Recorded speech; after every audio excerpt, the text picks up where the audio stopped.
त्याच्यात पण काहीतरी कुठेतरी ऑप्शन आहे रेकॉर्डचं. हां, झालंय झालंय. सर्वांच्या चरणी नमस्कार. झालंय का? हो, जय हो गुरुजीं की. ज्ञान सांगेने सहज विज्ञानाशी. व्हिडिओ मध्ये काय व्हिडिओ? हो, ते चार्जिंग कमी आहे आज.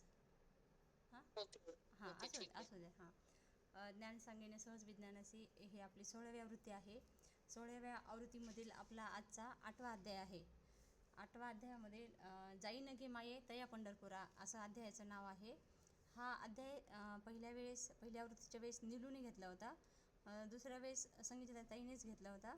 तिसऱ्या वेळेस बायजानी घेतला होता. चौथ्या वेळेस सुरेखाने. पाचव्या वेळेस पिंकीने. 6व्या वेळेस मंगलने. 7व्या वेळेस विवेक भैया. 8व्या वेळेस रेवा. 9व्या वेळेस वैभव, अपर्णाताईचा मुलगा. 10व्या वेळेस अपर्णाताई कुलकर्णी. 11व्या वेळेस सुमित्रा, रामभैयाची मिसेस. 12व्या वेळेस मंगलनी घेतला होता परभणीच्या. परत 13वी आवृत्तीच्या वेळेस चौधरी संगीताताई त्यांनी घेतला होता. आणि 14वी आवृत्तीच्या वेळेस अर्चना शेळके. 15वी आवृत्तीच्या वेळेस मी घेतला होता. आणि आता ही 16वी आवृत्ती आहे. आता संगीताताई आज घेत आहेत. संगीताताई. हम्म. हो, घ्या करा सुरू. आधी आपण हे अध्याय वाचून घेऊ. पांडुरंगाची पंढरी विठ्ठल नामाने दुमदुमीन जावी व भूवैकुंठ बनावी, यातच तिची महती सामावलेली आहे. विश्वात अनेक पवित्र तीर्थक्षेत्रे आहेत, परंतु त्यात पंढरीशी समतुल्य एकही नाही असा संतांचा दावा आहे. असे पंढरीत आहे तरी काय? चंद्रभागेच्या पदरी वाळवंटात नसणारा विष्णू मुक्तीपासून सुद्धा आहे. भुक्ती मुक्ती फुकाच कोणी न तयाकडे पाहती रे, नाही का? हम्म, इतरत्र आहे माईक मोहपाश म्हणजे इतर ठिकाणी गेल्यावर काय आहे की देवा आम्ही जन्ममरणाच्या बंधनात आहोत, आम्ही दुःखात आहोत, आम्ही या संसाराच्या बंधनात आहोत, आम्हाला सोडव. अशी असा एक भाव आहे. इतर ठिकाणी गेल्यानंतर 4 धाम यात्रेला कशासाठी जाते माणूस? मुक्ती पाहिजे म्हणून जाते, नाही का? हम्म, कशाला जायचं ते बदरी पुन्हा येत नाही उदरी म्हणतात असं लोक. हम्म, जर बदरी जर नाही केला तर पुन्हा उदरी येते, म्हणजे उदरात येते, म्हणजे पुन्हा जन्माला येते असं. म्हणजे एकंदरीत सगळ्या बाकीच्या तीर्थक्षेत्रांचं काय आहे की मुक्ती पाहिजे आहे. हम्म. इथं काय आहे, इथं विशेषता अशी आहे पंढरपुराची की ते मुक्तीपासून पण मुक्त होते. म्हणजे तुम्हाला एक हे सांगते मी. मी आत्ताच एका झूम मीटिंग मधून बाहेर पडले. तुझा दिवस म्हणजे अशात माझं खूप बिझी शेड्यूल गेलं. तर त्यात बाहेर पडले आणि अचानक अचानक नाचायला सुरुवात केली. वा. काय गाणं म्हणून? पंढरपुरात दैवत लागत देव, सोन्याचं बाशिंग लगीन देवाच लागत. मी म्हणलं अचानकच, अचानक म्हणजे अचानक राधा पुन्हा अचानक सावरे आई जय. ते म्हणजे मी म्हणलं आता वेळ व्हायला लागली आपली, आपल्याला काही सुधारणा झालं. म्हणजे त्यांनी ते अनुभव दिला गुरुजींनी की पंढरपूर आज काय आपला टॉपिक जाईन गे माहित आहे पंढरपुरा. हम्म, म्हणजे पंढरपूर म्हणजे काय आहे, ते माणसाला ते माणूस जेव्हा जाणीवपूर्वक तीर्थक्षेत्री जातो, जाणीवपूर्वक, तेव्हा त्याला मुक्त व्हायचं असतंय. कोणत्या कोणत्या गोष्टीपासून व्हायचं आहे, म्हणजे हम्म, तो देहभावात आहे, तो जाणीवेत आहे. इथं काय पंढरपूरची विशेषता, इथे माणूस देह म्हणजे त्याच्यात लक्षातच नाही, तो विसरून गेलाय स्वतःला. जाणीव नेणीव भगवंती नाही ना, तसं भक्ताला पण इथं जाणीव नेणीव नाही. त्यामुळे इथं काय आहे, मुक्तीपासून सुद्धा मुक्त आहे. इतरत्र आहे माईक मोहपाशातून जन्म मरणाच्या दुःखात्मक चक्रातून मुक्त होण्याची धडपड, परंतु मुक्त होण्याची अपेक्षाच बद्धतेची पूर्ण तयारी आहे. गुरुजी म्हणायचे, गुरुजी म्हणायचे की मला अहंकार नाही असं ज्याला वाटतं, तो त्याचा एक अहंकारच असतो. तसं मला मुक्ती पाहिजे असं म्हणणं पण बद्धतेचीच तयारी. जिथे मागणं येते ना तिथे बद्धता आहे. जिथे मागणी आहे तिथे बद्धता आहे. आणि मागणी कुठे आहे? मागच्या पाठामध्ये आपलं एक गोष्ट सांगायची राहिली होती की आंघोळ झालो देवा या पाठामध्ये ना, आपलं अध्यायामध्ये एक गोष्ट सांगायची राहिली होती की आपण असं बोललो होतो की ध्येय उच्च असावं, नाही का? उच्च ध्येयासाठी साधना करावी. पण ते उच्च ध्येयामध्ये सुद्धा आहे ना, त्यागाची भावना असावी. म्हणजे त्यागासाठी त्याग असेल जर तरच ते उच्च होऊ शकतं. जिथं भोगाचे भाव आहेत ना, ती उच्च नाही. स्वर्गाचे सुद्धा आता ज्ञानेश्वरीमध्ये आपण ऐकतो ना, स्वर्गाची अपेक्षा करणाऱ्यांना पण म्हणजे भगवंतांनी काही महत्व दिलेलं नाही. ते म्हणले, "ते काय पुण्य वगैरे करते, ज्या देवताकडून जे पाहिजे त्या प्रकारे ते पुण्य करतात आणि शेवटी तर खरं तर ते मला येऊन मिळतंय. पण हे लोक ह्याच्यासाठी पुण्य करत बसतात. मग स्वर्गात जातात थोडे दिवस आणि ते पुण्यक्षय झाल्या पुन्हा मृत्यू लोकात येतात आणि पुन्हा मग ते शांतीचा शोध घेतात. त्याच्यात परमशांतीचं ठिकाण एकच आहे, वैकुंठ. आणि भूवरचं ते वैकुंठ म्हणजे पंढरपूर आहे. त्यामुळे पंढरपूरचं महत्व आहे. म्हणून तो मोक्ष निरपेक्ष असतो. साध्य साधनाचा विचारही इथे इतरांपेक्षा वेगळा आणि आगळा आहे. ईश्वर साध्यासाठी भक्ती कर्माची साधना इतरत्र वापरली जाते. इतरत्र काय आहे? ईश्वर मिळावा म्हणून भक्ती केली जाते. इथं काय, अशी भक्ती करेन की ईश्वर स्वतःहून येईल मला भेटायला. म्हणजे पुंडलिकाने तो आदर्श घालून दिलाय आणि गुरुजींनी पुंडलिकच आपल्याला सांगितलंय, नाही का? त्यामुळे आपल्याला आई वडिलांच्या सेवा भक्तीत स्वतःला विसरलेला पुंडलिक देवालाही विसरू शकतो विटेवर उभा करून. ही सेवा भक्तीची अत्युच्च स्थिती आहे आणि याचा आदर्श आहे पुंडलिक, ते करत नाही. म्हणजे याच्या मागचं गणित आता आता थोडं कळू लागलेलं आहे की पुंडलिक आई वडिलांची सेवा करत होता आणि त्याला भेटायला येण्याचं कारण काय आहे? म्हणजे परमेश्वराला एवढं काय म्हणजे एवढं ते म्हणजे हजारो वर्ष तप करणाऱ्यांना तो भेटेना, योग्यांना भेटेना, ध्यानांना भेटेना. हठयोगी काय काय लोक साधना करतात कशी हजार, त्यांना लवकर भेटेना. पण हा पुंडलिक बोलवत नाही त्याला. पुंडलिकाचं वैशिष्ट्य असं आहे की त्याला तो बोलवत नाही पण हा येतोय. याचं काय म्हणजे याच्या मागचं काय कारण असेल? त्याच्या मागचं कारण असं आहे की एखादी वस्तू आहे समजा मी गंगाजवळ सांभाळायला दिली, गंगाने त्याचा नीट सांभाळ केला, बरोबर आहे? म्हणजे गंगाने काय केलंय, त्या वस्तूचा सांभाळ केला म्हणजे काय केलंय, म्हणजे याचा अर्थ तिने माझं मन राखलंय ना. म्हणजे ईश्वराने ही सृष्टी बनवली आणि त्याच्यामध्ये काही नियती बनवली, नियम बनवले. त्या नियमांना जर आपण पाळलं तर ईश्वर मग आपला होतो. इतकं सोपं आहे तसं इतकं सोपं आहे. पण या सगळ्यामध्ये पुढे येणार आहे ते, या सगळ्यांमध्ये इतरत्र आहे देवप्राप्तीसाठी देवाकडे जाण्याचा मार्ग, येथे आहे देवप्राप्तीसाठी प्राप्त कर्मात स्थिर राहण्याचा मार्ग. इतरत्र आहे देवभेटीसाठी देवाकडे गेले पाहिजे, इथे आहे भक्त भेटीसाठी देवाने आले पाहिजे. देवाकडे जाणाऱ्या भक्तापेक्षा देव आणणारा भक्त येथे सर्वश्रेष्ठ मानला जातो. भक्तराज पुंडलिक त्यामुळे म्हणतात त्यांना.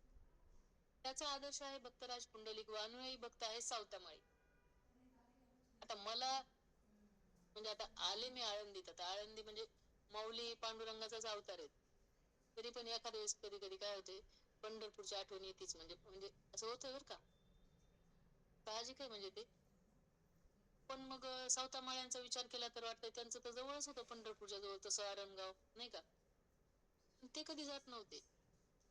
ते त्यांनी बनवलेलं, त्यांनी नेमून दिलेलं काम आहे ना, ते त्याच्या स्मरणामध्ये राहून करत होते. यांनी दिलं हे कसं सांभाळलं पाहिजे, कसं केलं पाहिजे. त्याच्यामध्ये विठ्ठलालाच यावं लागत होतं आणि अखेर विठ्ठल त्यांना भेटायला आलेच होते. इतरत्र किंमत आहे पांडित्याला, वेदांगाच्या अभ्यासाला, शब्दांच्या उपपत्तीला, शब्दांच्या उत्पत्तीला. ते संस्कृत अभ्यासाला मूल्य नाही, शब्द चिकित्सेला किंमत नाही. येथे पांडित्य आहे परंतु आगळे. पंडित तोची एक भला नित्य भजेच विठ्ठल. इथं पंडित कुणाला म्हटलं जातंय? विठ्ठलाचं भजन करतोय. इथलं सगळं आगळंच आहे, वेगळंच आहे. गुरुजी म्हणायचे एक वेगळं आहे ना आगळं, हे दोन्ही शब्द गुरुजींचेच आहेत खरं तर. मला तर असं वाटतंय गुरुजी भेटेपर्यंत मला तर आगळा शब्द असा फारसा वापरातच नव्हता जणू काही. आगळं वेगळं, त्या आगळ्यामध्ये एक वेगळं पण आहे. आगळा जो शब्द आहे ना, तो एक वेगळं पण आहे त्याच्यामध्ये. येथे भक्तीचा जिव्हाळा प्रधान आहे, अनेकांचा निषेध आहे. येथे जनसामान्यांच्या उद्धारासाठी स्वीकारलेला सुलभ आणि सुरक्षित नाममार्ग आहे. सोपा सगळ्यात मार्ग म्हणजे भक्तीचा मार्ग असं आपल्याला वाटते ना, तसा तो सोपाच आहे. इतर मार्गांकडे आपण लक्ष नाही दिलं तर, नाही का? कारण ज्ञान मार्गामध्ये थोडं काय होतं, ज्ञानामध्ये थोडं म्हणजे शुष्कत्व येतं. त्याच्यामध्ये थोडं रसात्मक राहत नाही. ज्ञान मार्ग मध्ये रस राहत नाही. भक्तीमध्ये जो रस असतो, आता भक्तीमध्ये धुंद होऊन जे नाचणं आहे ते ज्ञान मार्गामध्ये नाही होत. ज्ञान झालेलं असतंय त्याच्यामुळे तिथे द्वैत असं नसतं. आता आनंद करायला वगैरे काय मेळावा लागतो. मेळावा लागतो म्हणजे दोन तरी व्यक्ती लागतात, नाहीतर मग एक आपण आणि एक प्रभू, नाही का, असं लागतं. ज्ञानामध्ये काय होतं, द्वैत नष्ट होऊन जातं. त्यामुळं ज्ञानामध्ये थोडं शुष्कता राहते. इतरत्र ज्ञानाची महती गायली जाते, इथे महती गायली जाते केवळ नामाची. ज्ञान सापेक्ष नाम श्रेष्ठ आहे, ही येथील निष्ठा. म्हणून मज लागी नाही ज्ञानाची ती चाड, वाचे घेता गोड नाम तुझे. म्हणून तुकाराम महाराज मुक्ती पण मागत नाहीत. ते म्हणतात की सुखे घालावे आम्हासी, गर्भवासी सुखे घालावे आम्हासी. म्हणजे तू देव, मी भक्त ऐसा करी. त्यात आनंद आहे त्यांना. भक्ताला आनंद कशामध्ये आहे? ईश्वर आणि तो दोन मध्ये आनंद आहे त्याला. ज्ञान त्याच्यामुळे श्रेष्ठ कशामुळे? ज्ञान श्रेष्ठ आहे, पण भक्त काय समजतो की भक्ती श्रेष्ठ आहे, कारण ज्ञानामध्ये रस नाहीये. कारण ज्ञानातील अहंकार साध्यांतील विक्षेप आहे आणि अहंकाराचा मक्ता ज्ञानापेक्षा ज्ञानानेच अधिक घेतला आहे. ज्ञानाला अहंकार असतो की मी ज्ञानी, मला ज्ञान झाले, अहम ब्रह्मास्मी. ज्ञानयोगी ज्ञानदेवांचा हाच अनुभव. त्यामुळे ते म्हणतात, नवल अहंकाराची गोठी, विशेष न लगे अज्ञानापाठी, सज्ञानाचे झोंबे कंठी, नाना संकटी नाचवी. कसं आहे, अज्ञानात सुख आहे म्हणतात ना, ते भक्तीचं सुख आहे. ज्याला ज्ञान आहे त्याला आपण काय म्हणतो, आता एखादं दोन व्यक्ती घ्या ना तुम्ही, एखादं साधं खूप ज्ञानी आहे आणि त्याच्याकडून चूक झाली. ते महाभारतातलं एक उदाहरण आहे की धर्मराजाला युवराज बनवायचं का दुर्योधनाला युवराज बनवायचं, हा प्रश्न जेव्हा चालला होता तेव्हा ते म्हणले यांची परीक्षा घेऊ आपण.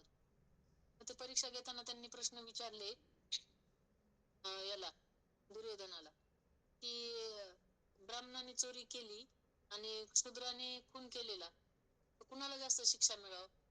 तर दुर्योधन म्हणलं शूद्राला जास्त शिक्षा मिळावं, कारण त्याचा गुन्हा मोठा आहे. मग तोच प्रश्न युधिष्ठिरांना विचारल्यावर युधिष्ठिर म्हणले की शिक्षा ब्राह्मणाला मिळाली पाहिजे, म्हणजे कारण तो ज्ञानी आहे ना. कारण तो ज्ञानी, त्याची जरी अपराध चोरीचा असला आणि खुनाचा नसला तरी पण तो ज्ञानी असल्यामुळं त्यांनी चोरीचा पण अपराध नाही करायला पाहिजे. मग ते वाक्य तो न्याय सगळ्यांना आवडला आणि दुर्योधनाला युवराजपद दिलं. म्हणजे ज्ञानाला चुकायला एक परवानगी नाही, आणि ज्ञानी हे एक अहंकाराचं लक्षण आहे, नाही का. ज्ञानाला सांभाळून जावं लागते. भक्ताला काय हो, चालले वारीमध्ये नाचत नाचत, काय त्याला, नाही का. ज्ञानाधिष्ठित शुकाचार्य केवळ अहंकाराने स्थितीभ्रष्ट झाले. ज्ञानासारखी पवित्र गोष्ट जगात दुसरी कोणतीच नाही. हे श्रीमद भगवद्गीतेचे म्हणणे अगदी सार्थ आहे, परंतु अहंकाराचा धोका त्यास आहे, विसरता कामा नये.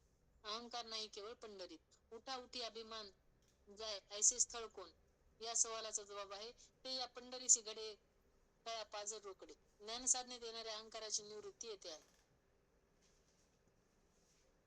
माझं स्वतःच पर्सनल सांगते मी. 2000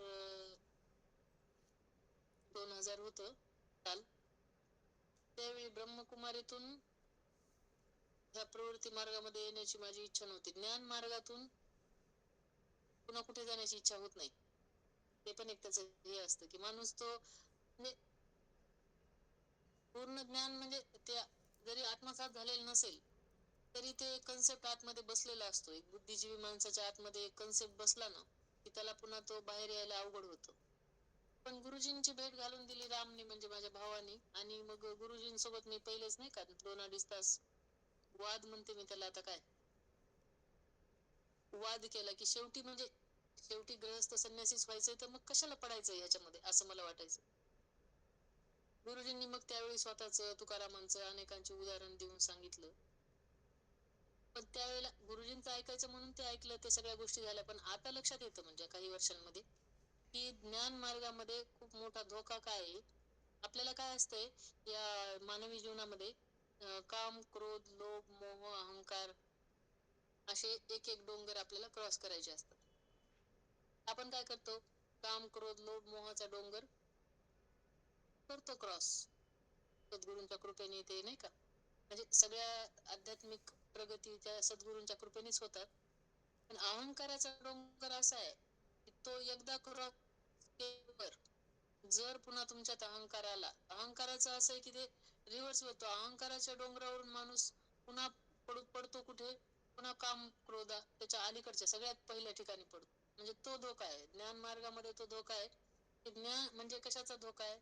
ज्ञान मार्ग, मला ज्ञान झालं, मला आत्म्याचं परमात्म्याचं ज्ञान झालं, हा अहंकाराचा धोका तिथं आहे.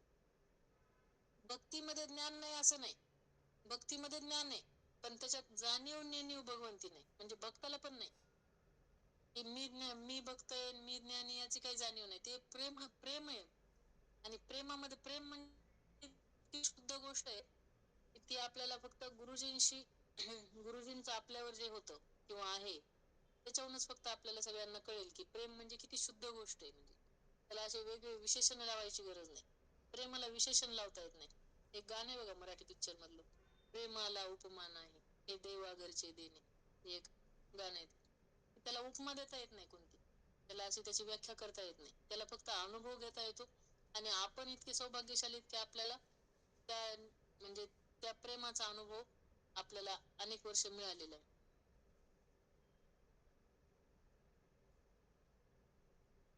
इतरत्र आहे यज्ञ यागाचा उदू उदू, येथे आहे शुष्क कर्मकांडाचा निषेध. काही इतर ठिकाणी यज्ञ याग, आता यज्ञ यागांचं काय आहे? हे वेगवेगळ्या देवतांसाठी वेगवेगळे यज्ञ केले जातात. गणपतीसाठी गणेश याग, दत्तात्रयासाठी दत्त याग, असे वेगवेगळ्या अनेक यज्ञ येतात. त्याच्यामध्ये चंडी महाचंडी काय ते करतात लोक, ते सगळ्या गोष्टी ते त्या देवतांसाठी असतं.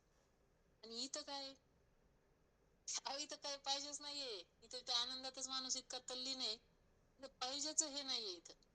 इथं पाहिजे ही गोष्टच नाही. इथे आपोआप आलेली निस्पृहता आहे. इथे काही सायाच नाही, नाही का? भुक्ती मुक्ती पुकाच साठी कोणी न तयाकडे पाहती रे, नाचत जाऊ त्याच्या गावा रे, खेळिया सुख देईल विसावा रे, अशी निष्काम स्थिती आहे. विसावा आहे त्याच्याकडे, विसावा, नाही का? विसावा कुठं मिळतो?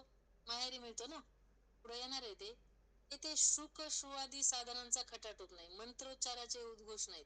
गुरुजींनी कुठे आपल्याला मंत्र यंत्र काही दिलं नाही. साधी साधना दिली, ध्यान दिलं आणि भावाला जपा म्हणले गुरुजी. बरोबर आहे. भावाला जपा म्हणजे काय? भक्ती भावाला जपा, आपापल्या भावाला जपा.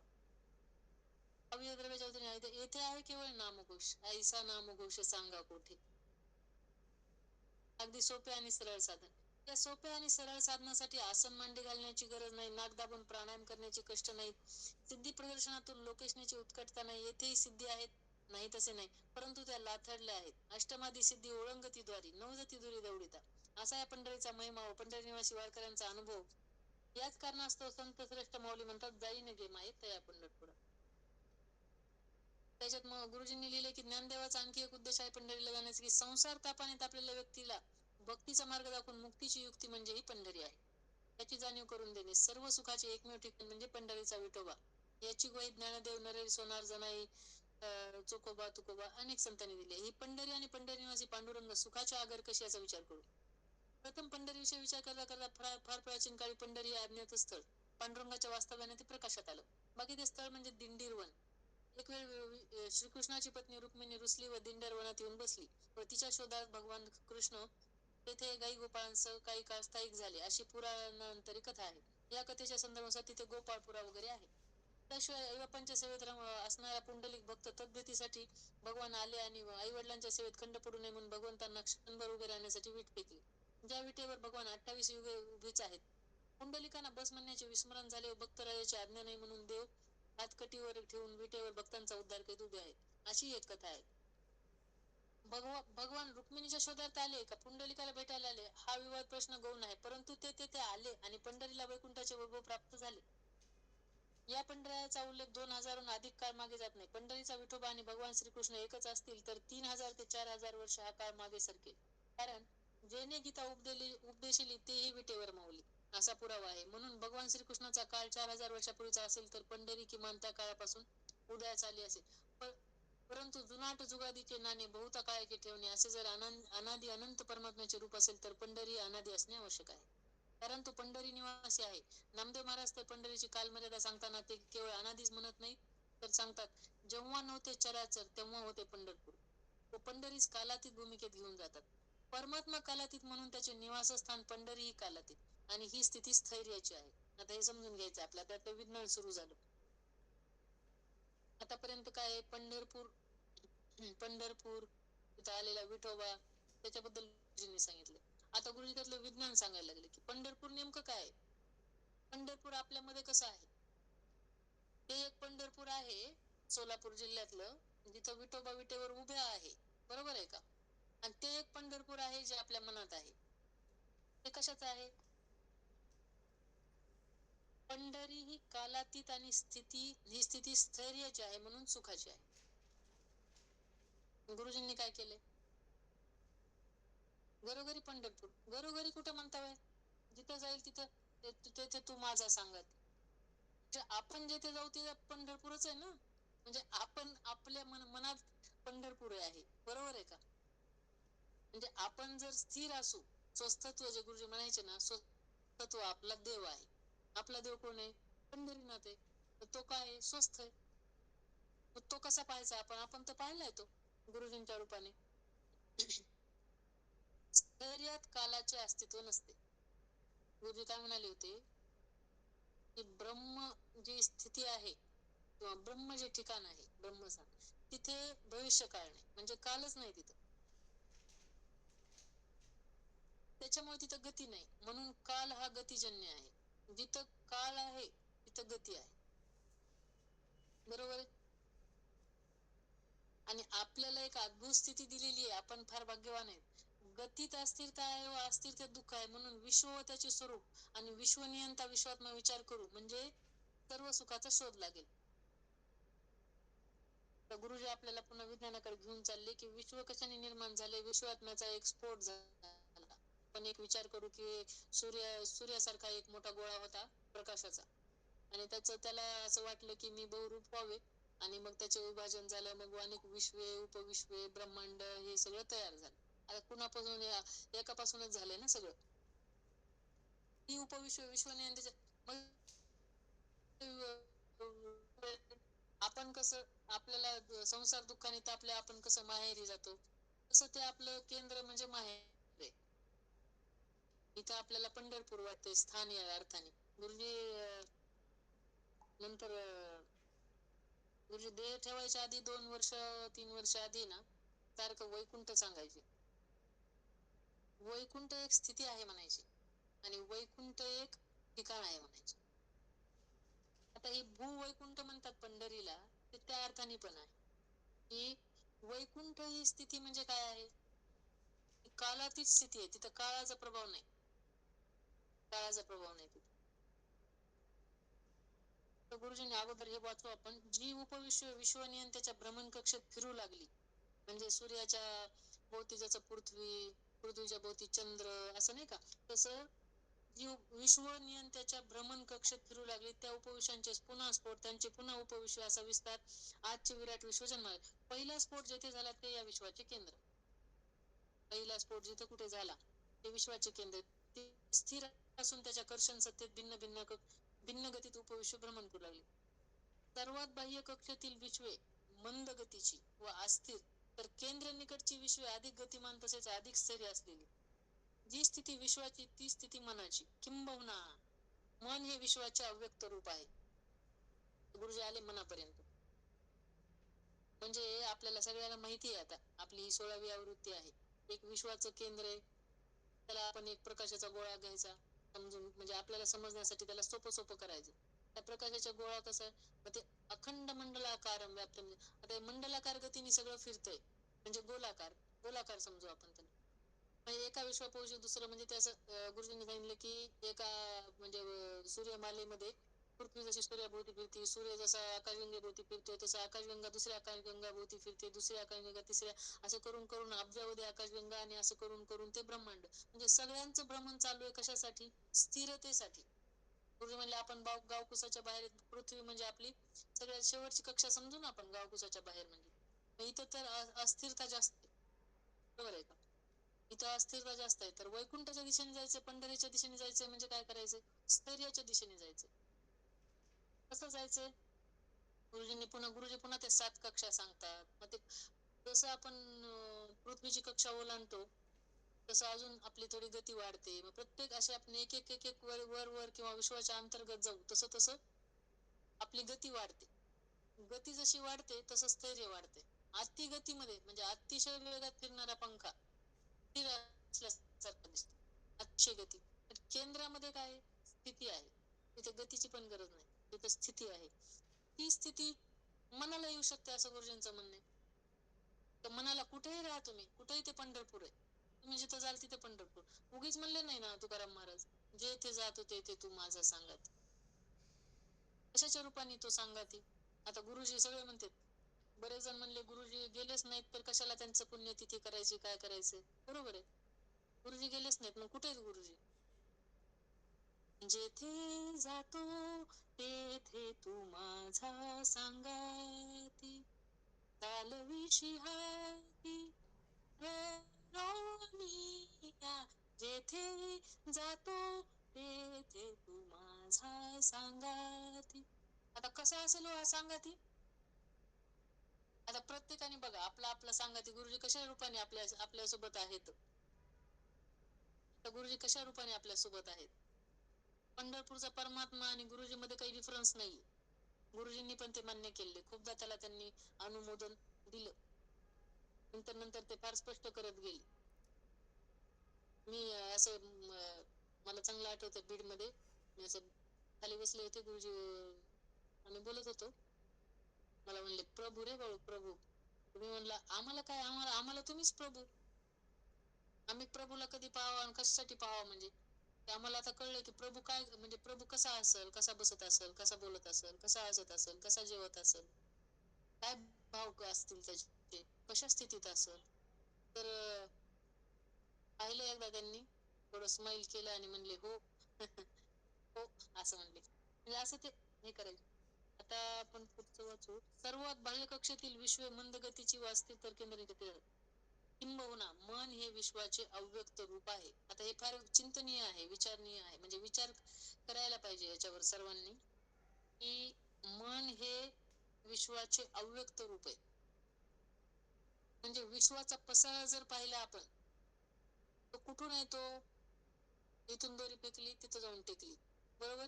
विश्वाचा पसारा आहे जिथे कुठे आपण आहोत. गाव कोसाच्या बाहेर का असेना केंद्रापर्यंत त्याचा पसारा आहे विश्वाचा. बरोबर. म्हणजे याचा अर्थ हे अव्यक्त रूप आहे. म्हणजे मनाचा सुद्धा पसारा आहे. म्हणजे मन पण तेवढं शक्तिशाली आहे. पण आपण काय केलेलं आहे त्याला संकुचित देहामध्ये. देह हा एक छोट्याशा म्हणजे छोटी गोष्ट आहे ना. देह म्हणजे किती काय ब्रह्मांडाच्या पसाऱ्यामध्ये आपला एक मानवी देह म्हणजे केवढा आहे असा नाही का.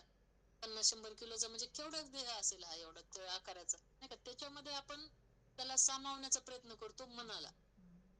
त्यामुळे आपल्याला बाह्य ठिकाणी शांती शोधण्याची आवश्यकता पडते.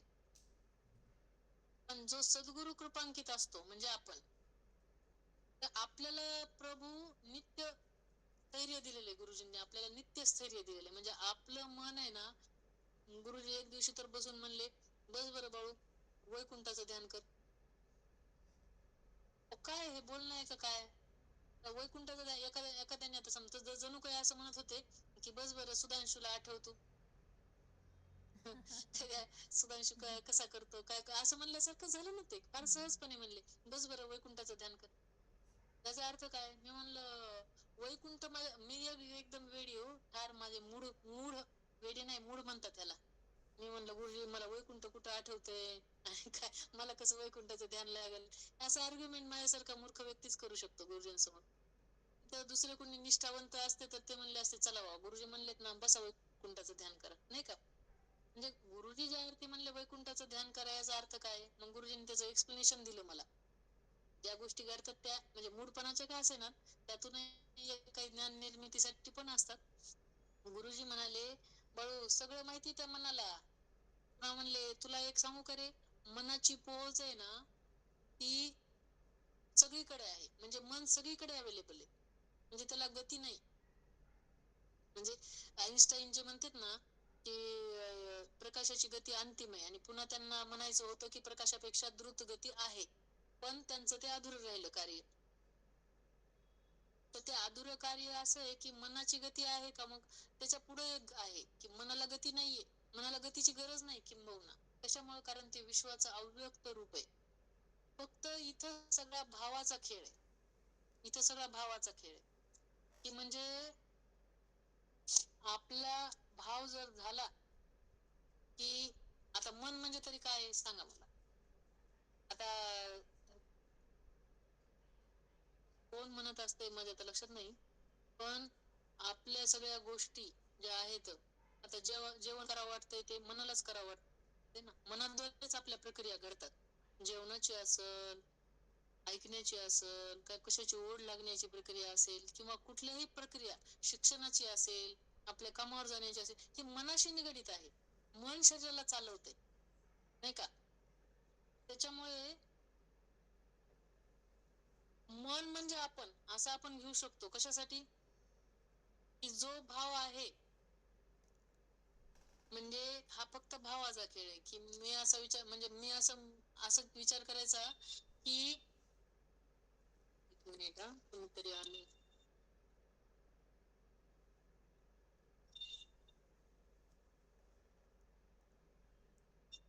ते वैकुंठाचं कसं ध्यान करायचं? वैकुंठात कसं ध्यान करायचं?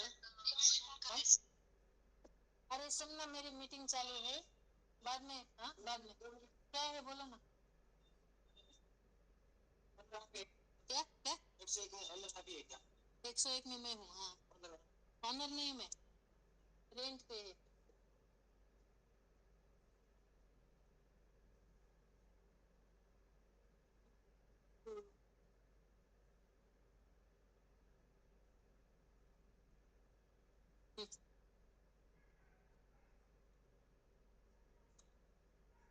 हा, काय म्हणत होते मीराताई तुम्ही?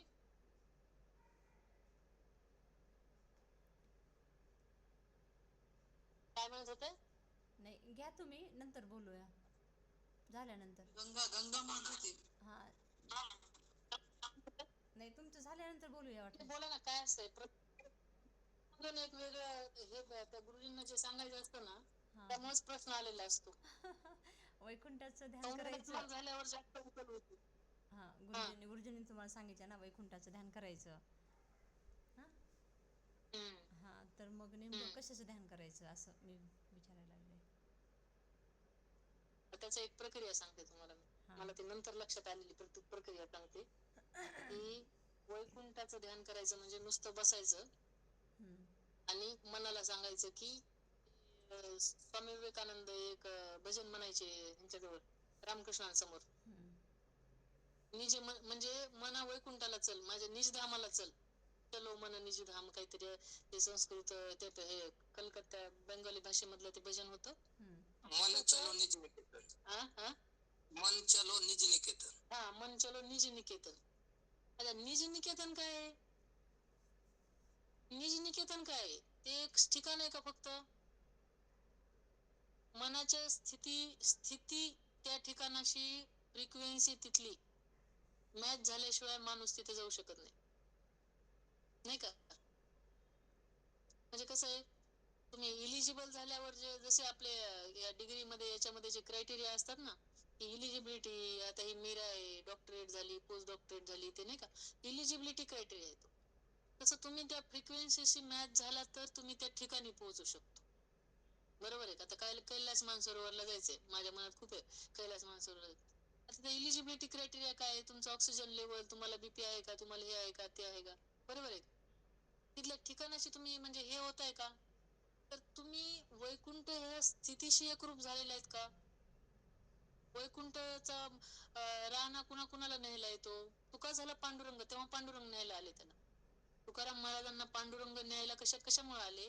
कारण तुकाराम महाराज पांडुरंग स्थितीला पोहोचले, तेव्हा ते त्यांना घ्यायला आले वैकुंठाची राणा पळतच. हा जो पुंडलिक आहे तो त्या स्थितीमध्ये, तो एकदम अतिशय स्थैर्य स्थितीमध्ये, ज्याच्यावर कालाचा प्रभाव नाही, गतीचा प्रभाव नाही. त्याच्यामुळे त्याला परब्रह्म ते म्हणले, अरे परब्रह्म ते भक्तासाठी आले, नाही का? तर ते त्यासाठी आले. म्हणजे आपलं मन आहे ना, हे सगळ्या गोष्टीला कारणीभूत आहे. मन म्हणण्यापेक्षा भाव. म्हणजे आपल्या मनाची पोहोच गुरुजी कशामुळे म्हणायचे की काय नव्हे केले एका चिंतिता विठ्ठले. तसं गुरुजी म्हणायचे काय नाही करू शकत आपण सांगा तुम्ही, तुमच्या धारणा पोहोचणार तितके असं म्हणायचे. धारणा म्हणजे काय? भाव. आणि भाव म्हणजे विश्वास. हम्म. विश्वास मी पाहते, म्हणजे आता आपण पाहतोय सगळे लोक जगामध्ये इतके, आता सध्या काय कलियुग जसं घोर आहे तसं अध्यात्म सुद्धा खूप याच्यावर चालले. म्हणजे लोक देवाकडे पण खूप वळू लागले. वेगवेगळ्या मार्गाने हजारो मार्ग तयार झालेत. वेगवेगळ्या संतांचे वेगवेगळे मार्ग असतील. कुणाचा नाम मार्ग, ज्ञान मार्ग, ध्यान मार्ग, योग मार्ग, नाही का. हम्म. ते मी काल परवा एक बघितलं, एक ते युट्यूब वर मला अचानक दिसलं, एक सत्यनारायण बाबा म्हणून येतं छत्तीसगडचे. ते 25 वर्ष झाले त्यांनी अन्न खाल्लेलं नाही. 25 वर्षापूर्वी त्यांनी ती जीभ कापली आणि ती शिवाला अर्पण केली, शंभूला. आणि तेव्हापासून ते मानसिक ओम नम शिवायचा जप करतात आणि खात नाहीत, काही नाहीत, एकाच जागेवर बसून असतात. ते बिना अन्न पाण्याचे आहेत ते. आणि त्यांचे आशीर्वाद घ्यायला लोकांची आता रीघ लागलेली आहे. आता हे काय प्रकरण आहे दादा, इथं विज्ञान वगैरे खूप लोक जाऊन त्यांचं ते सगळं त्यांनी शूटिंग वगैरे केलंय त्यांचं. 24 आवर कॅमेऱ्यात बघितलं की ते काही खातात का, ते खात नाहीत, काही नाहीत, अतिशय प्रसन्न. आणि ते म्हणजे असे, म्हणजे आता हे काय. आणि आणि म्हणजे मला ते कशामुळे दाखवलं ते पण एक सांगते मी तुम्हाला. आता हे प्रयोग सांगायला नाही पाहिजे तरी सांगते त्याचं कारण. म्हणजे कारण कार्यकारण भाव, उगाच कुणाची, म्हणजे उगाच कुणाची ते ओळख करून देत नाहीत. म्हणजे गुरुजींचं प्रक्रियाच फार आगळी वेगळी आहे. म्हणजे ते आगळा शब्द इतका खास आहे. मी सध्या एक गुरुचरित्राचं पारायण करते. इकडे फार आहेत चिरोलीमध्ये 400-400 बायका एका ठिकाणी बसून ते गुरुचरित्राचं पारायण करायला. बायका म्हणजे बरेच लोक येतं. मी तिकडे नाही, मी घरीच करते. तर मी विचार केला की आपण उपवासाचं खाऊनच पारायण करू, असा मी विचार केला. तो माझा विचार दुसऱ्या दिवशी डळमळीत झाला. मी त्यात थोडी प्रोटीन पावडर घेतली, त्याच्यात उपवासाचे घटक नव्हते. मग मी म्हणलं असं कसं, आपलं मनोबल वाढण्यासाठी आपण उपवास केला पाहिजे असा विचार केला. तर मग मी नंतर मग काय केलं, मी तिसऱ्या दिवशी थोडा निर्धार, म्हणजे यायच्या आधी मला ते सापडलं सत्यनारायण बाबा. अरे म्हणलं, हे निर्धाराने फक्त अन्नाशिवाय, आता हे निर्धार काय आहे? हा निर्धार अन्न खायचं नाही हा निर्धार नाही, हा विश्वास आहे. त्याच्यावरचा विश्वास आहे हा, की काय बघ तुला सोपवलंय, आता तू बघून घे. त्याच्याने माणसाचा निर्धार वाढतो, विश्वासाने. आणि हे विश्वास काय आहे, की मन हे विश्वाचं अव्यक्त रूप आहे. हा विश्वास गुरुजी सांगायलेत ना, की मन हे विश्वाचं अव्यक्त रूप आहे. आपण याच्यावर विचार फारसा केलेला नाही. अव्यक्त रूप आहे म्हणजे काय? विश्वाचं अव्यक्त रूप आहे, विश्वाचं. आपल्या शरीराचं अव्यक्त रूप नाही. म्हणजे मन नावाचा अवयव नाहीये असं आपल्याला वाटतं. तो दिसत नाही पण आहे, विचार करतोय असं आपल्याला वाटतंय. पण हा फक्त शरीरात, म्हणजे मेंदूमध्ये फक्त मन आहे असं नाहीये. हे पूर्ण विश्वाचं अव्यक्त रूप आहे. म्हणजे गुरुजी एकदा मला वाटतं पायजाताईला म्हणले होते, ही पूर्ण विश्व हलू शकते अशी हिची शक्ती आहे. कसं काय म्हणले होते ते, नाही का. आणि कसं काय म्हणायचे की काय नव्हे केले, काही करू शकतो बाबा, असं कसं काय म्हणायचे. गुरुजींनी सगळे प्रयोग, आपण दरवेळी म्हणतो की गुरुजींनी सगळे प्रयोग मानसशक्तीचे केले. त्याच्यामध्ये हे ज्ञान आहे. आता हे आहे विज्ञानाचा भाग. ज्ञान विज्ञान जे आहे ना, ते हे भाग आहे की मन हे विश्वाचे अव्यक्त रूप आहे. म्हणून विश्वांतर्गत भागात विश्वनियंत्याकडे जाऊ त्या प्रमाणात गती वाढते. ते तर आहेच. गुरुत्वाकर्षण शक्ती वाढते, ओज तेज स्थैर्य व वजन वाढते. त्याप्रमाणे मन प्रवेशात व्यक्तीचे व्यक्तिमत्व वाढते. व्यक्तिमत्व म्हणजे प्रभावी शक्ती. मन प्रवेशात, मनप्रवेशात म्हणजे काय, त्या अव्यक्तामध्ये जितकं आपलं मन व्यापक होईल. त्याच्यामध्ये कसं आहे, आपण मनात प्रवेश केला, आपण या बाह्य जगतात आहेत ना. पण आपण जे गुरुजी जे मागच्या वेळी म्हणले ना, की जो आत पाहतो तो साधू. आत पाहतो म्हणजे काय, मनात पाहणे. नेमकं काय चालू आहे, नेमकं सापडलं पाहिजे आपल्याला. नेमकं त्याच्याने काय होतं, मनात प्रवेश केल्याने काय होतं, एकाग्रता लाभते, एकांत साधला जातो. एकांत कळतो सगळ्यांना. एकांत साधला गेल्याने काय होतं, ऊर्जेचा अपव्यय टळतो. ऊर्जेचा अपव्यय टाळल्यामुळे काय होतं, सेव्हिंग होते ना ऊर्जेची. आणि ऊर्जेचं प्रकटीकरण ओज तेज नाही का, व्यक्तिमत्वाचा प्रभाव याच्यामध्ये होतो. व्यक्तिमत्व म्हणजे प्रभावी शक्ती, हा गुरुत्वाकर्षण शक्तीचा परिणाम आहे. ओज तेज हे प्रारण प्रक्षेपणाचे परिणाम आहेत. प्रारण प्रक्षेपण हे गतिवाढीवर अवलंबून आहे व गतिवाढ ही केंद्रापासूनच्या अंतरावर अवलंबून आहे. स्थैर्य ही केंद्रांतरावर अवलंबून आहे. केंद्र निकट गती अधिक असेल तरी स्थैर्य तितकेच अधिक असते. स्थैर्य विश्वनियंताचा सत्तात्मक परिणाम, केंद्र निकट विश्वनियंत्याची सत्तात्मक अधिक असेल. म्हणजे थोडक्यात काय आहे, आपल्यासोबत सारखा म्हणजे आपण सारखं गुरुजींसोबत राहणे सोपा अर्थ सगळ्यात. मी आज दुपारी गुड्डीचं माझं बोलणं झालं होतं. तिला म्हणलं काय, गुरुजी जेव्हा देहात होते तेव्हा कळतच नव्हतं का म्हणजे कळत नव्हतं म्हणजे कसं आहे त्यांचं अस्तित्व. आता कसं आहे, ते कृष्णाच्या खूप कथा आहेत बघा, म्हणजे लीला कथा, लीला कथामृत कृष्णाचं, की त्याला पाहिलं की भुलूनच जात होत्या. ह्या गोपींना काही कळतच नव्हतं, त्याची कंप्लेंट करायला यायच्या आणि त्याच्या गुणांचंच वर्णन करून जायच्या. म्हणजे त्यांना ते त्या म्हणजे कंप्लेंट अशी करायच्या, त्याच्यामुळे तर हिलाही कळत नव्हतं यशोदेला की कंप्लेंट करायला आल्यात का या कौतुक करायला आल्यात नेमकं. असं काय, गुरुजींच्या अस्तित्वाने भारावून जाणं साहजिकच आहे ना. प्रत्येक जण त्यांच्या अस्तित्वाने भारावून गेलेला होता. म्हणजे त्यांच्या अस्तित्वामध्ये आपलं स्वतःचं अस्तित्व सेपरेट म्हणजे अवघड होतं ते. म्हणजे मला तर असं गुरुजींचं देह सोडल्यानंतर मला कालांतराने लक्षात आलं की अरे आपण बघता बघता म्हणजे नाही का, आता मी 50 वर्षाची झाली, मग कळलं की अरे आपण 50च्या जवळ आलो. आपल्याला कळलंच नाही हे 20 वर्ष कसे निघून गेले ते, नाही का. म्हणजे आपल्यासाठी हे विश्वनियंता, हे केंद्र, हे सगळं गुरुजी धरायचे. मग ते गुड्डीला काय म्हणलं, आता अशी स्थिती झाली की गुरुजी ज्या स्थितीमध्ये आहेत त्या स्थितीमध्ये असलं तरच जिवंत असल्यासारखं वाटतंय.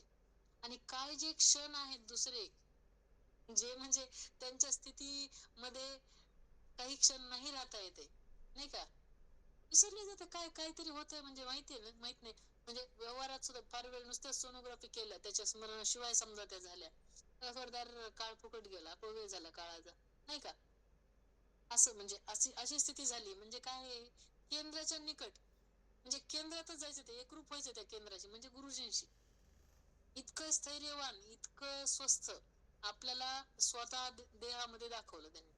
मला तर त्या ब्रह्मकुमारीमुळे ना, त्या निराकार परमात्म्याचं स्वस्थत्व, स्थैर्य ह्याच्या नादात होते ना मी, पण ते मला साकार रूपात दाखवलं त्यांनी. आणि त्यांनी इकडे वळवलं त्याचं कारण पण तेच आहे की म्हणजे काय, शेवटी ज्ञान मिळून तरी एक जर अहंकार आला असता, सगळंच म्हणजे मातीमोल झालं असतं. संसार तरी काय चीज आहे. म्हणजे संसारामध्ये जेव्हा आपण संन्यासी होतो, गृहस्थ मध्ये राहून जेव्हा आपण संन्यासी होतो, तेव्हा आपल्या लक्षात येतं की आपण सोडल्यात तरी काय गोष्टी. आपल्याला याचं मोल कळलंय आता. काम, क्रोध, लोभ, मोह जे सांसारिक माणसांना महत्वाचे वाटतात, किंबहुना असं वाटतं की नाही याच्याशिवाय संसारच होऊ शकत नाही, ते आपल्यासाठी आता किरकोळ म्हणजे आपल्यासाठी ते असे हे झालेत की आपल्याला ते नको आहेत. आपण सोडलं तरी काय, संसार करणाऱ्या व्यक्तीने सोडलेलं तरी काय असते. ज्या गोष्टी नको आहेत त्याचा त्याग केलाय आपण, काय महान त्यागी नाही तर म्हणजे नाही का. म्हणजे ज्या गोष्टी सोडायलाच पाहिजेत त्या तर सोडल्यात आपण, मग अहंकार कशाचा. मी तर अहंकार येण्याची शक्यताच नाही असा हा. त्याच्यामुळं संसारी हा जास्त तो नोटीस करतो, ईश्वर संसारी लोकांना जास्त नोटीस मध्ये घेतो त्याच्या, नाही का. त्याचं कारण हे आहे की त्यांना खेळायला एक खेळणं दिले पण त्याच्यात ते रमत नाहीत, बरोबर आहे का. ते त्याला कळलं की ते खुश राहते मग ते. अच्छा, आता आपल्यासाठी आता यांनी काय सांगितलंय, जसं केंद्राच्या जवळ जाऊ तितकं स्थैर्य वाढेल, तितके आपण सत्ताधीश असू. सत्ता कुणावर करायची आपल्याला, जगावर करायची का. चार लोकांनी आपलं ऐकलं म्हणजे सत्ता आहे का. ऐकलं तर चांगलंच आहे बाबा त्यांचं कल्याण होण्यासाठी, पण सत्ता आधी कुणावर, सत्ताधीश म्हणजे काय, स्वतःसाठी सत्ताधीश व्हावं लागते, नाही का. स्वतःच्या मनावर आधी सत्ता करावं लागते. स्वतःच्या मनावर सत्ता करण्यासाठी स्वतःच्या मनाचं स्वरूप कळणं गरजेचं आहे. कळलं तर ते ऍक्सेप्ट म्हणजे स्वीकार करणं गरजेचं आहे. गुरुजींच्या पूर्ण चरित्रामध्ये स्वीकाराला फार महत्व आहे. स्वीकार कशाचाही गुरुजींकडे स्वीकार. ते स्वीकारल्यानंतर त्या मनाच्या मनोकेंद्रात म्हणू आपण आता, आपल्याच मनाच्या केंद्रामध्ये आपण चाललोय. मग आपल्या बाह्य प्रवृत्ती काय आहेत? आपल्याला आपण सहजपणे आपल्याला कोणत्या गोष्टीच बरं वाटत नाही, कोणत्या गोष्टी अपेक्षित आहेत, नाही का? म्हणजे आपण सहज याचं परीक्षण करू शकतो आपल्या मनाचं. त्यासाठी आपल्याला मनप्रवेशात जावं लागतं, आणि मनप्रवेशात गेलं की ईश्वर मदत करतो. म्हणजे मनप्रवेशात म्हणजे काय, मनोकेंद्रात म्हणजे काय? गुरुजी म्हणले ते मनोकेंद्र आणि विश्वकेंद्र एकच आहे. आणि अणुकेंद्र, 3 केंद्र सांगितले गुरुजी. मनोकेंद्र, विश्वकेंद्र, अणुकेंद्र. कुठल्याही केंद्रामध्ये जेव्हा तुम्ही जाताय ना,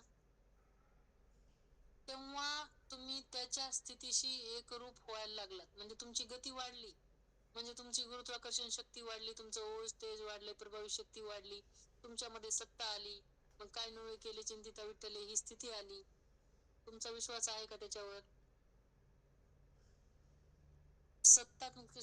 सत्तात्मकता कशावर अवलंबून आहे? कर्षण शक्तीशी संबंधित आहे.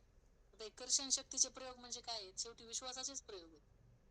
आजकाल मी मागच्या वेळेस आपण बोललो होतो की आपण ते बरेच लोक प्रयोग करायला, ब्रह्मकुमारीत पण सांगतात ते प्रयोग करायला, की रात्री झोपताना प्रयोग करा. एखाद्या समजा माझा खांदा दुखतोय तर मी प्रयोग करायचा की मी स्वस्थ आहे, मी स्वस्थ आहे, मी नॉर्मल आहे, माझं शरीर नॉर्मल आहे, आणि माझं म्हणजे हेल्दी फिट आहे मी. बरोबर आहे का? मी हेल्दी फिट आहे, हॅपी आहे. रात्री झोपताना उठलं पण तेच संकल्प करायचा. संकल्प करायचा म्हणजे काय? मनाची शक्ती आहे ना ती. ऑलरेडी ते आहे, ऑलरेडी ते आहे. फक्त ती धारणा आपल्याकडून पुसल्या गेली आहे. तर ती आपल्याला जागृत करायची हनुमानाच्या शक्तीसारखी, नाही का? म्हणजे कर्षण शक्ती येते. आपण कशाला आकर्षित करतो, आपल्यासोबत काय घडतं त्याला आपण आकर्षित करतो. साधारणपणे काय, आपल्यासोबत जे घडतं त्या गोष्टीने आपण प्रभावित होऊन आपण त्याच गोष्टी आकर्षित करतो. पण आपल्याला जे पाहिजे आहे ते आपण आकर्षित करत नाही, त्याच्यावर आपण विचार कमी करतो. आणि जो त्याच्यावर जास्त विचार करतो तो लवकर ध्येय गाठतो.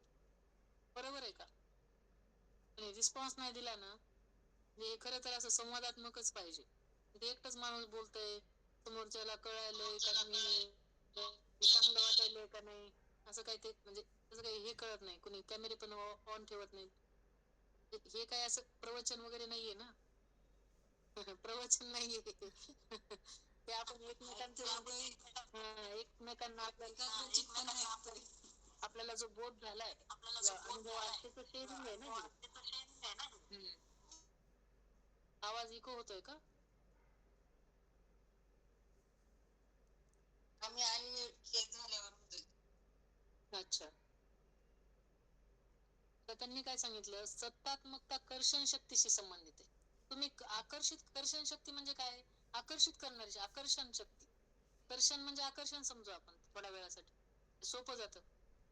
काही पण गोष्ट आकर्षित केल्यानंतर ती आपल्यापर्यंत पोहोचण्याचा मार्ग कोणता आहे? सत्ता.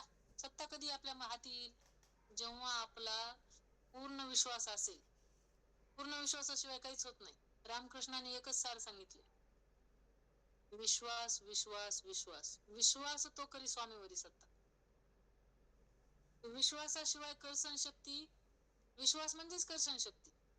कशावरही ठेवा मग तुम्ही, पण तुम्हाला आतून वाटतंय ना तसं, त्याचा विचार केला पाहिजे. त्या मनोकेंद्रात जाऊन बघितलं पाहिजे की आपल्याला तसं वाटतंय ना, पाहायला पाहिजे म्हणून, किंवा होऊ शकतंय असं वाटलं पाहिजे. केंद्रांतर दुरावत जाईल त्या प्रमाणात सत्तात्मकता अथवा कर्षण शक्ती दुर्बल होत जाईल. जितकं आपण केंद्रापासून लांब तितके आपण दुर्बल. जितके आपण गुरुजींच्या प्रमाणे आचरणापासून दूर तितके आपण दुर्बल. जितके आपण गुरुजींसारखेच जगू तितके आपण सत्ताधीश. असं साधा सोपा अर्थ आहे आपला. आपण कुठं लांब आता केंद्रात वगैरे कुठं जावा, ते कितीतरी दूर प्रकाश वर्ष मैलन तेन कुठं जात बसायचंय, नाही का? आपल्याला सोपं गुरुजी आले, गुरुजींनी दाखवलं की तुम्हाला तुमचं ध्येय मी आहे. स्वस्थत्व आपला देव आहे, आणि स्वस्थत्वाचा पुतळा म्हणजे गुरुजी आहे, नाही का? तर आपण म्हणजे आपल्याला साधं रोजचं परिमाण घेण्यासाठी म्हणजे ते एक हे आहे बघा, तो आपल्या ध्यानामधला चेतन सोनी. तेव्हा आहे ना, लहान मुलांचं एक सेशन गुरुजींसमोर झालं होतं एका उन्हाळ्यात. सर होते का तेव्हा? उन्हाळ्यात झालं होतं लहान मुलांचं त्याच्यात, तर ते त्याच्यामध्ये सगळ्या मुलांचं मुलं बोलले होते गुरुजींसमोर, तिथे पाठीमागे शाळेमध्ये गुरुजींच्या तिथे. तर त्याच्यामध्ये तो चेतन सोनी एक होता. तो तो काय त्याने काय केलं, तो मला वाटतं 15-20 मिनिट बोलत होता. त्याचं एकच होतं. आणि मग मला वाटलं की मग पहिल्या टेस्ट मध्ये इतके मार्क पडले, मग गुरुजींना काय वाटेल, आणि मग मी गुरुजींना कसं बोलू, आणि मग गुरुजींना काय वाटेल, आणि थोड्या वेळाने म्हणायचा. मग दुसऱ्या टेस्ट मध्ये मला जरा बरे मार्क पडले, मग मी आनंदाने गुरुजींना फोन केला. मग मला पुढच्या वेळेस पुन्हा मला कमी मार्क आले, मग मला वाटलं की गुरुजींना काय वाटेल, मग गुरुजी एकच बोलत होता तो, आणि मला त्याचं म्हणजे इतकं गोड वाटत होतं. मला असं वाटलं की एकच सार आहे, गुरुजींना काय वाटेल काय वाटलं? काय. आणि म्हणजे गुरुजी या ठिकाणी असतं तर गुरुजींनी कसं कसं केलं, हँडल केलं असतं त्या गोष्टीला, कोणत्याही गोष्टीला गुरुजींनी कसं हँडल केलं असतं. तर तेवढंच एक अध्यात्म, आपलं एकच अध्यात्म आहे, नाही का. ते मिरगाने मॅडमने एक उदाहरण सांगितलं होतं मला. त्या कुणाला तरी भेटायला गेल त्या औरंगाबादला, तर तिथे एक विद्यार्थिनी होती आपल्या ह्याच्यातली, मला वाटतं ती ते हार्ट अटॅकने गेलेले आपले गुरुबंधू कोणते येत होते, काका बेदरे काका, मला वाटतं त्यांची मुलगी होती शिकायला. आणि मिरगणे सर आणि मॅडम भेटायला गेल्या, तर ते म्हणले वाटतं ते खरेदीला गेले, तर ते काहीतरी कुठलं फॅन्सी एक शर्ट होतं, ते म्हणल्या घे ना तुला, तर ती म्हणली नाही ना, हे गुरुजींना नाही ना आवडायचं. म्हणजे कसं, म्हणजे माणसाचं आपलं आपलं आपलं एकच जीवन झालं की गुरुजींना काय आवडेल, आणि गुरुजी हे आपलं केंद्र आहे. मग गुरुजी म्हणजे कोण आहेत, त्यांचं ते देह म्हणजे गुरुजी आहेत का. गुरुजी खूपदा सांगायचे की या देहाच्या पलीकडे रे भाऊ, देहाच्या पलीकडे बघत जावं, नाही का. गुरु तरी कोण येतं, त्यांना काय, त्यांना ठीक आहे ना देहाने आठवू आपण, पण देह आठवलं तरी आपण फक्त देह आठवतोय का. त्यांचं ते त्यांचं स्वस्थत्वच आठवतंय आपल्याला येन केन प्रकारे, नाही का. गुरुजी ते स्वस्थ हसलेले, स्वस्थ बोललेले, ती कृपेची प्रेमाची नजर, नाही का. म्हणजे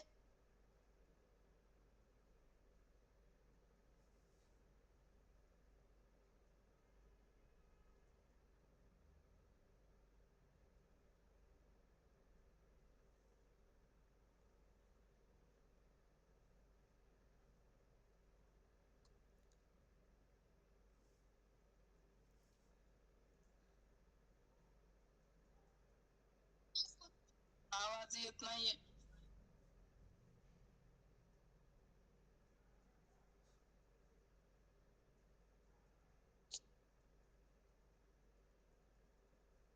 गुरुजी म्हणायचे माझा मोह, मोह नको. त्यांचा मोह पण आहे, मला अजून पण आहे, सगळ्यांनाच आहे. आहे पण ठीक आहे, आता विश्वनियंत्याकडे जाईल त्या प्रमाणात स्थिर व सुखी होत जाईल. विश्वनियंता पांडुरंग हाच एक सुखाचा आगर आहे. याच सुखप्राप्तीच्या सदिच्छेने ज्ञानदेव माऊली म्हणतात, जाईन गे माये तया पंढरपुरा. बर, आता हे माहेर कोणत्या अर्थाने म्हणले तर माऊली, की संसार दुःखाने आपण खूप तापलो, आणि पंढरीला जाण्याचा ज्ञानदेवाचा आणखी एक उद्देश आहे. पंढरी हे माहेर आहे, आणि माहेरची ओढ हा सासरच्या मुलीचा सहज स्वभाव आहे. याविषयीचा अधिक विचार करू. विश्वात्मा पंढरीनाथ हा केंद्रस्थानी असून अखिल विश्वाचा तो स्रजिता व धारक आहे, म्हणून विराट विश्वाचे व अनंत जीवाचे उत्पत्ती स्थान तो आहे.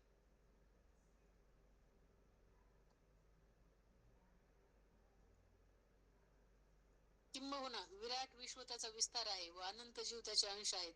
श्रीमद भगवद्गीतेच्या 15 अध्यायात भगवान परमात्मा म्हणतात, ममे वंशो जीव लोके जीवभूत सनातन. अर्थात सर्व जीव भिन्न गतीमुळे भिन्न स्थितीला प्राप्त झाले व भिन्नत्वाची जाणीव वाढत गेली. परावलंबित्व वाची जाणीव वाढत जाऊन सासरच्या दुःखाचा अनुभव येऊ लागला. सासरच्या दुःखावर एकच जालिम उपाय म्हणजे माहेरची भेट घेणे हा होय. त्यामुळे सासर दुःखाने होरपळलेल्या जीवाला माहेरचा ओढा लागणे साहजिक आहे. आता गुरुजींनी काय केलं, आपल्याला एक लिबर्टी दिली आहे, नाही का. त्यांनी सासर आणि माहेर सांगितले. आता सासर कशामुळे वाटायला लागलं, हे जे आता सृष्टी देवाने बनवली सुरुवातीला, मग सतयुग झालं, मग त्रेता झालं, मग द्वापर झालं, मग कलियुग झालं. मग ते काय झालं, म्हणजे आधी माहेर होतं, मग सासर होत गेलं, असं आपण म्हणू थोडक्यात, नाही का. मग त्याला आपण सासर करून टाकलंय, कशामुळे, भिन्नत्वाच्या भावनेने. ते सासर झालंय. त्याच्यामुळे आपल्याला माहेरची ओढ लागली. मग आता आपल्यामध्येच सासर आहे ना, आपल्यामध्येच माहेर आहे. पंढरपूर आपल्याला कसं जाणून घ्यायचंय, की पण आधी हे पूर्ण करूयात.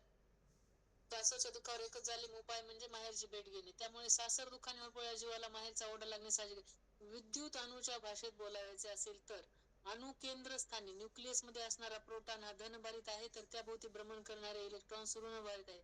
विद्युत नियमाप्रमाणे ऋणाची ओढ धनाकडे असते. ऋणकण इलेक्ट्रॉन्स हे धनाकडेच जावयास हवेत, परंतु गतिमान वस्तूची ओढ नेहमी बाहेर असते. या तत्वानुसार अणुतील इलेक्ट्रॉन्स प्रोटॉनकडे खेचले जात नाही. बाकी खेच किंवा ओढ केंद्राकडे अथवा धनभाराकडे असते हे निश्चित. त्याप्रमाणे विश्वाची ओढ विश्वात्म्याकडेच असते. विश्वगती त्याच बाहेर खेचित असते, एवढेच. त्याचप्रमाणे जीवाची ओढ जीवात्म्याकडेच असते. तेथून त्यांची उत्पत्ती झाली, त्या माहेराकडेच आहे असे म्हणाव्यास हरकत नाही. विचार करण्यासारखी गोष्ट आहे. गतिमान वस्तूची गती बाहेर आहे, पण ओढ केंद्रात आहे. याच अर्थाने तुकाराम महाराज म्हणतात, कन्या सासूयाशी जाये मागे परतोनी पाहे, तैसे झाले माझ्या जीवा कै भेटशील केशवा. सासरी निघालेल्या मुलीची गती सासरकडे असते, तर ओढ माहेरकडे असते. वरील अभंगात या स्थितीचे स्पष्ट चित्र पडले. तुकारामांच्या या अभंगात माहेराहून सासरला जाणाऱ्या मुलीची अवस्था विशद केली आहे. तर ज्ञानदेवाच्या जाईन गे माया त्या पंढरपुरा, भेटेल माहेर आपली या अभंगात सासरून माहेरला जाण्यासाठी आतुर झालेल्या मुलीची उत्कट अवस्था वर्णिलेली आहे.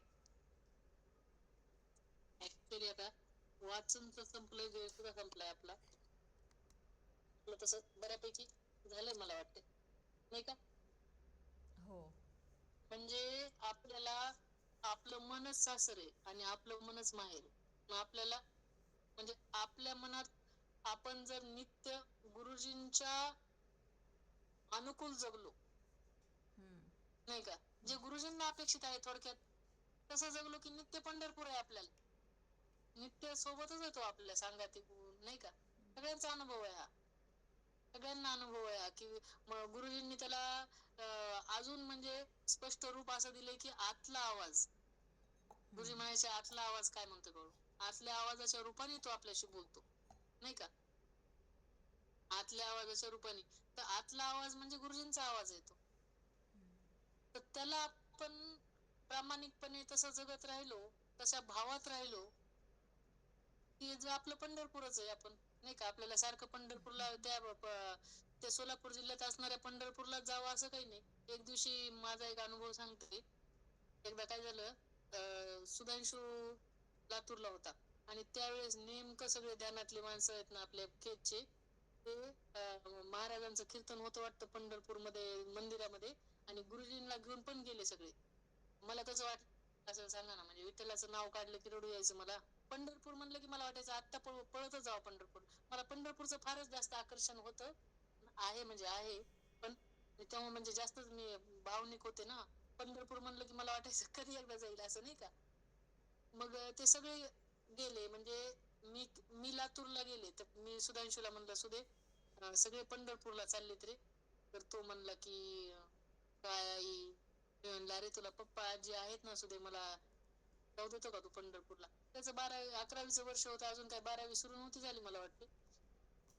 पण मला वाटलं आपण सारखं प्रॅक्टिस मध्ये आहोत, कधी वेळ दिलेला नाही, तर तो नको म्हणतोय तर नको जायला, नाही का. आणि मग मी उमाला फोन केला आणि गुरुजींशी बोलायला द्या म्हटलं. गुरुजी म्हणले कुठे आहेस रे बाळू. तर मी म्हणलं गुरुजी मी पंढरपूरला नाही आले, पण मी सुस्थिर खूप आहे. मग म्हणले पंढरपूरला आल्यासारखंच आहे बाळू. पण काय झालं मग नंतर तो दिवस गेला सुस्थिरतेमध्ये. मग मी परत आले बीडला आल्यावर मी त्या सोफ्यावर बसले होते आणि मला म्हणजे आतमध्ये एक क्षण असा झाला की मला वाटलं की म्हणजे गुरुजी स्वतः पंढरपूरला आले आणि सगळा ध्यान परिवार पण आहे. मोह असतो ना माणसाला, आणि आपण नेमकं जाऊ शकलो नाही म्हणून त्या म्हणजे अतिशय त्या व्याकुळ आणि तीव्र भावनेमध्ये म्हणजे डोळे झाकलेले होते माझे, आणि साक्षात विठ्ठलाने दर्शन दिलं मला. म्हणजे साक्षात म्हणजे अक्षरशः आय वॉज स्टन्ड. म्हणजे मला असं वाटलं की मी पंढरपुरात आहे, आणि मी डोळे उघडले तर मला असं वाटलं की अरे मी तर बीड मध्ये. म्हणजे म्हणजे बघा ना तुम्ही, म्हणजे आपल्या मनातच पंढरपूर आहे, आपल्या मनातच तो परमात्मा आहे. जेव्हा आपण त्याच्याशी एकरूप आहोत, त्याच्या सूत्राने आपण चालतो. थोडक्यात म्हणजे गणितीय सूत्राने, यातलं विज्ञान सांगायचं म्हणजे काय, त्याच्या सूत्राप्रमाणे आपण चालायला पाहिजे. तर त्याचे सूत्र काय आहेत माहिती आहेत की त्याचे सूत्र काय आहेत. चे सूत्र काय आहेत? आपल्या भावाशी प्रामाणिक राहा आणि भाव जपा आपला आपला, नाही का? भाव म्हणजे असा आहे, भाव हा एक शब्द इतका मोठा आहे ना. भाव म्हणजे एक तर विश्वास आहे, आणि भाव असा आहे की जो कशानेच प्रभावित होत नाही. भाव म्हणजे असा आहे जो कशानेच प्रभावित होत नाही, कुणाला प्रभावितही करत नाही. गुरुजी म्हणले आपल्याला कुणाला प्रभावित करायचं नाही, कुणाने प्रभावितही व्हायचं नाही. आपल्या भावात राहायचं आणि आपल्या भावाशी प्रामाणिक राहायचं. तर त्या भावामध्ये राहिलं की गुरुजी तर आपल्या सारखे सोबतच आहेत. अशा प्रकारे मी आता इथे थांबते. आजची मीराची कविता पण क्षणोक्षणी आहे. म्हणजे जाई नगी माये तया पंढरपुरा, क्षणोक्षणी. मीरा, हा तुझी धन्यवाद कविता. सर्वांना. आवाज येतोय का माझा? हो हो येतो. हो. आजचं विश्लेषण आजच्या अध्यायाचं फार वेगळंच होतं. फार खास होतं आणि फार सोपं करून सांगितलं तुम्ही ते आणखीनच. म्हणजे सत्ताधीश बनण्याची जी एक साधी सोपी पद्धत आहे आणि सत्ताधीशाचा जो अर्थ आहे तो आगळा वेगळा सांगितला तुम्ही. आपण सत्ताधीश म्हणजे किंवा केंद्रात जाणं, हे केंद्रात जाणं हे नेहमी ऐकलं, पण केंद्रात गेल्यानंतर सत्ता मिळते, सत्ताधीश होतो. म्हणजे मला हे आता त्याचं स्पष्टीकरणही करता येत नाही, पण ते पोहोचलं आणि त्याच म्हणतं म्हणजे दुसरं काही करायचं नाहीये. आणि सासर माहेर मनातच. म्हणजे केंद्राकडे गेलो तर माहेर, आणि केंद्राच्या बाहेर यायला लागलं तर सासर. हे फार सोपं झालं असं वाटलं मला. आणि वैकुंठ त्याचं मस्तच छानच झालं विश्लेषण. तर ते सत्ताधीश बनण्याची युक्ती तर तुम्ही सांगितली. आणि त्या संदर्भात कविता आहे क्षणोक्षणी. इथं पण एक जी शेवटची ओळ आहे ती त्याच गोष्टीबद्दल बोलत आहे. माझ्या कारुण्याने भरलेल्या तुझ्या कारुण्याने भरलेल्या माझ्या जीवनातील प्रत्येक क्षण. मला वाटतं चष्मा घालायला परत एकदा सांगते. कवितेचं नाव आहे क्षणोक्षणी. तुझ्या कारुण्याने भरले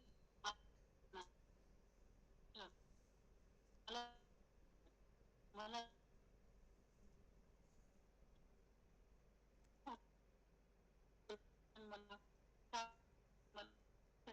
मला सांगतोस तुझ्या अक्कलवाणी मला बोलतो, आणि तुझ्याची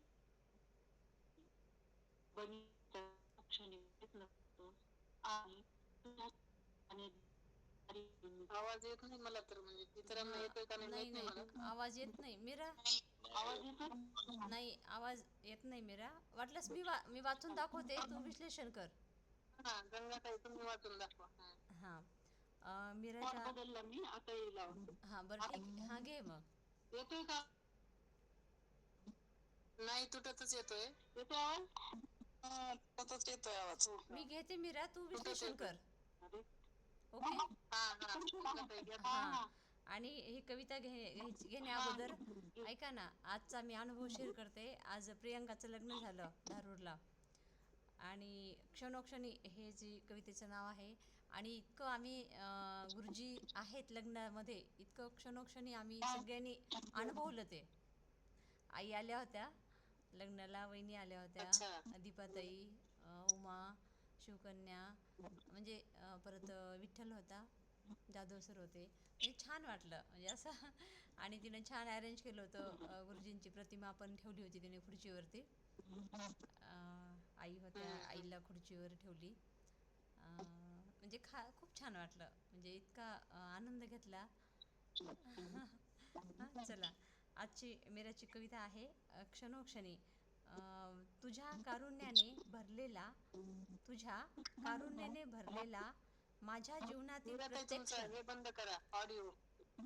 हां मीरा बंद कर तुझं. स्पीकर बंद करा. तुझ्या कारुण्याने भरलेला माझ्या जीवनातील प्रत्येक क्षण. तुझ्या कारुण्याने भरलेला माझ्या जीवनातील प्रत्येक क्षण मला सावरण्यासाठी, मला घडविण्यासाठी, मला सावरण्यासाठी, मला घडविण्यासाठी. तू घडवून आणतोस तुझ्या अबोल वाणीतून मला बोलवतोस. तुझ्या अबोल वाणीतून मला बोलवतोस आणि तुझ्या चिर सानिध्याचा अधिकारी आणि तुझ्या चिर सानिध्याचा अधिकारी बनविण्याचा क्षणोक्षणी प्रयत्न करतोस. क्षणोक्षणी प्रयत्न करतोस. मीरा, हो, छानच आहे, खासच आहे. मीरा प्रत्येक कविता विश्लेषण ते कर. त्या त्या अध्यायाला सूट होते. अनुरूप आहे. हम्म. आता विश्लेषण काही नाही, कविता सोपीच आहे, आपल्या सगळ्यांचा अनुभव आहे. आणि आज सत्ताधीश होणे म्हणजे केंद्राकडे जाणं, हे जे ताईनं सांगितलं आहे नाही का. आणि इथे पण आलेलं आहे की तुझ्या चिर सानिध्याचा अधिकारी बनवण्याचा प्रयत्न करतोस, नाही का. हेच आहे ते. हो ना, फारच अनुरूप आहे. हो ना, हो ना. आणि ते आजच्या हा. धारूच्या ते कार्यक्रमाचं पण ते असं हे झालं, म्हणजे सूट झाली त्याला पण आणि आपल्या अध्यायाला हा. पण. हम्म? जिथे जातो तेथे तू माझा सांगत. हा हा हा. जिथे चला पसंदान घेऊया का बोलायचे कोणाला? कशात आणखी बोलायचंय का कोणाला? ठीक आहे, घेऊया. आता आता विश्वात्मके देवे येणे वाग्यज्ञ तोषावे. तोषोणी मज द्यावे बसाये दान हे. जे खळांची व्यंकटी सांडो तया सत्कर्मी रती वाढो. भूता परस्परे पडो मैत्र जीवांचे. दुरितांचे तिमिरे जाओ विश्व स्वधर्म सूर्य पाहो. जो जे वांछील तो ते लाहो प्राणी जात. वर्षत सकळ मंगळी ईश्वर निष्ठांची मंदियाळी. अनवरत भूमंडळी भेटो तया भूता. चला कल्पतरूचे आरव चेतना चिंतामणीचे गाव. बोलते जे अर्णव पियुषाचे चंद्रमे जे अलांछन. मार्तंड जे तापहीन ते सर्वाही सदा सज्जन. सोय रे हो तू किंबहुना सर्वसुखी पूर्ण होनी तिही लोकी. भजे जो आदि पुरुखी अखंडित आणि ग्रंथोपजीविये. विशेषी लोकी इये दृष्टादृष्ट विजय हो आवेजी. तेथ म्हणे श्री विश्वेश्वरा हो हा होईल दान पसाओ. येणे वरे ज्ञान देओ सुखिया झाला. येणे वरे ज्ञान देओ सुखिया झाला. सदा सर्वदा योग तुझा घडावा. तुझ्या कारणी देह माझा पडावा. उपेशू नको गुणवंतानंता प्रभुनायका हेच मागणे आता. जय जय रघुवीर समर्थ. ओम जय हो शांती गुरुजींचे दंडवत शांती सर्वांचे चरणी. शांती. जय हो गुरुजींची. दंडवत.